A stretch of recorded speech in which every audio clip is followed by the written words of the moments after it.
Hey, I'm Destiny, back with another review, another Survivor Series review. You are watching the Destamania channel on YouTube, and today we're reviewing Survivor Series 2011, where John Cena teamed up with The Rock to take on The Miz and R-Truth in the main event, and the night that CM Punk began his historic 434 consecutive day title reign as WWE champion. I lived through that reign. I freaking loved it. I have fond memories of that reign, even though it could have been better. Much, much better.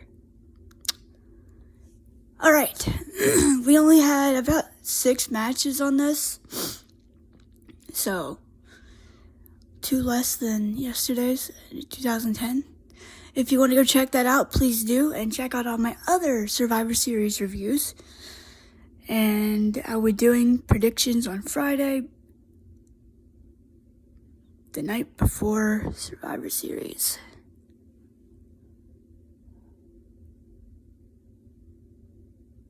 Or actually, I might do it on Saturday. I haven't decided yet, but we'll see what happens. I'm going to be busy this week. I'm taking my cat to the vet tomorrow to get fixed. So, then Thanksgiving, I'm not going to be here all day. But, or depending on how things look. But, we're going to get through all these. I have one more to do after this one. It's Survivor Series 2001. Let's get into this one. First match was, again, for the United States Championship. It was John Morrison and Dolph Ziggler. The fans were very much wanting Zack Ryder to be in the spot, or Matt Cardona. Hold on, I can't talk. Matt Cardona, as he's now known, because he's using his real name. Fans were chanting, "We want Ryder," all the way through this match, and Zack Ryder did come out after the match when Dolph Ziggler won and took him out. I mean, at least they got him on the card, I guess, but he eventually did win the U.S. title.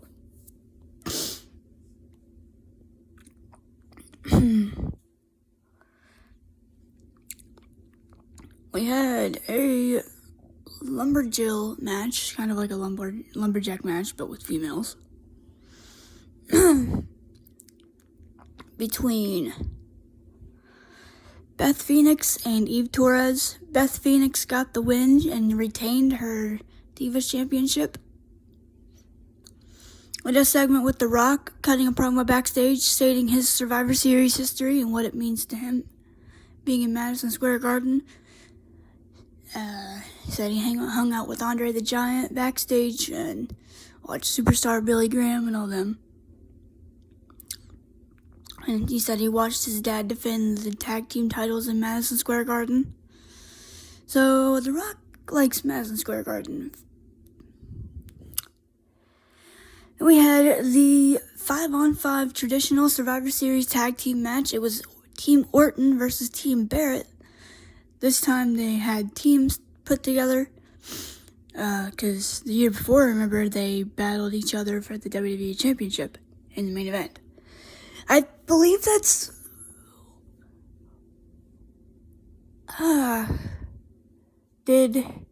what main event of bragging rights? Did the 5-on-5 SmackDown, or 7-on-7 Raw and SmackDown match, or did Wade Barrett and Randy Orton main event that? Or did Undertaker and Kane? I don't freaking know what the main event was for that. But I know Cena and Barrett. Didn't Wade Barrett main event like the 3 straight pay-per-views one year? He should have won that title in 2011. Or 2010. I'm sorry. He should have. Anyway, it was Team Barrett versus Team Orton. It was Team Barrett was out first. It was Wade Barrett, Dolph Ziggler, who was replacing Christian, in this match because he was injured overseas on the overseas tour. But that was an awesome Thanksgiving.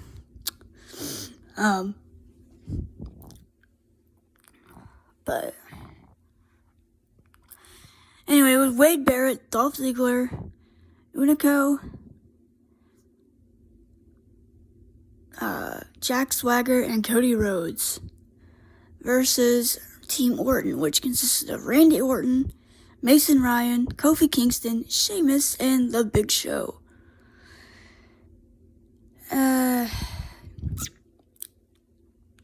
Team Barrett won, with Cody and Wade being the sole survivors.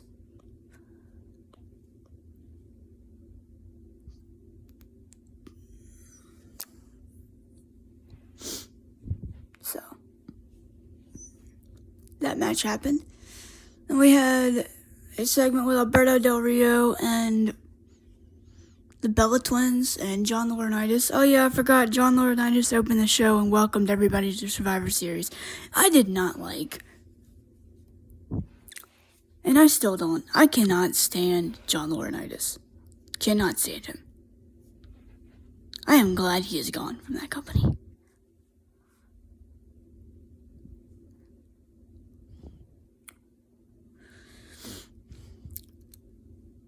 The less said about him, the better.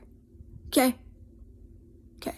Oh, he also confronted CM Punk earlier on and was like, oh, you need to, I'm gonna do my best Johnny Ace impression, or John Laurinaitis, whatever. You need to apologize to Michael Cole because what you did to him was unprofessional. Like, that's literally how Johnny talks. That's not my generic Johnny Ace impression. That's literally how he talks. And yeah, I understand it was from an accident in Japan with his vocal cords or whatever in a match, but it still, that sucks for you, but I still don't like you.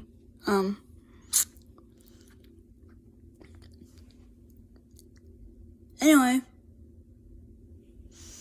then we had the World Heavyweight Championship match between the Big Show and Mark Henry. I didn't pay attention to this match. I know Big Show hit him with a chair at the end of the match. I think Henry won.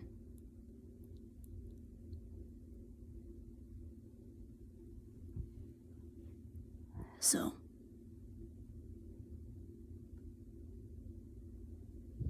did not pay attention to this match much. I don't even remember that much about it, honestly, building up to it. The next match was the reason I wanted to review this pay-per-view in the first place. Well, and I guess the main event. CM Punk versus Alberto Del Rio for the WWE Championship. And Alberto had his announcer Ricardo out there.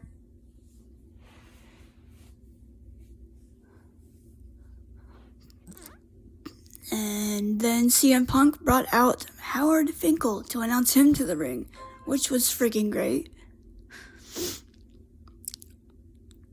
Punk made Alberto tap out to the Anaconda device. I still don't know how to do that move. And so began the historic title reign of CM Punk. Even though he should have been in the main event of WrestleMania. Against The Undertaker at 29, or WrestleMania 29. Matter of fact, he should have been in the main event of WrestleMania against John Cena that year, instead of The Miz. You know? They could have easily put CM Punk in that spot. Have him lead the Nexus like you had him do. Have him take it over from Wade Barrett. And have him go against CM Punk or John Cena in the main event of WrestleMania. You could have easily done that. With the title on the line, without the title on the line. Story wasn't John Cena being WWE Champion. The story was John Cena battling the Nexus for over a year. Almost.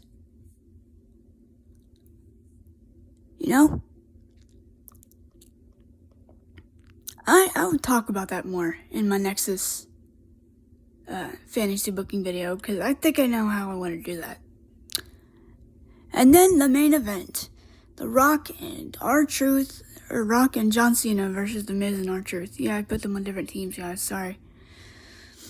And I remember a little bit about this match. I mean, it was just part of the build to Cena and Rock at WrestleMania.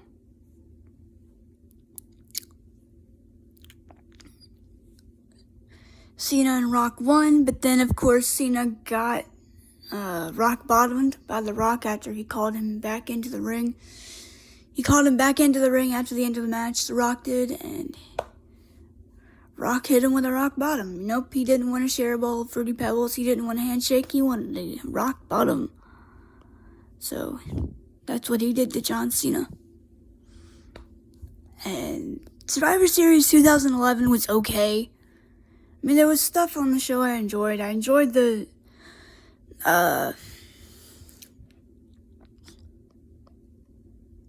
elimination match. Didn't really care for the World Heavyweight title match. It would get interesting the next month, but